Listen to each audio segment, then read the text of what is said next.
დიდებით მოვა მაცხოვარი და ხალხი გაიყოფა ორ ნაწილად. ნაწილი დადგება მარჯვნივ, ნაწილი მარცხნივ და მარჯვენა მხარეს დგომთა ეტყვის უფალი. მე ვიყავი მშიერი და თქვენ მაჭამეთ მე მწყუროდა და თქვენ მასვით. მე ვიყავი სამამტყოფოში ციხეში და თქვენ მომინახულეთ მე.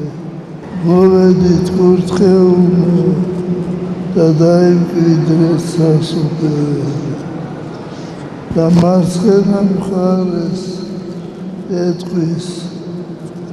მე ვიყავი მშიერი და თქვენ არ მაჭამეთ მე.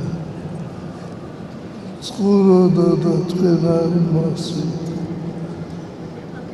და ეს ვაფიქრებს ჩვენი შესახებ. თუ რა უნდა ვაკეთოთ ჩვენ?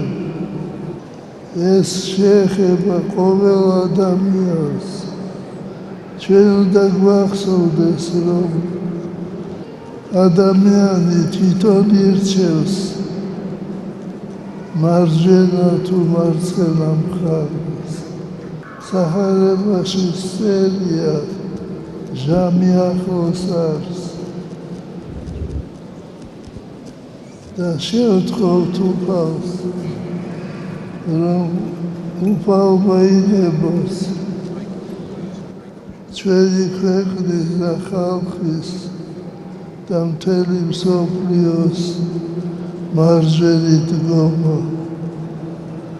მარჯვენა არის ღვთის სადიდებელი, ღვთის ნების ყოფა.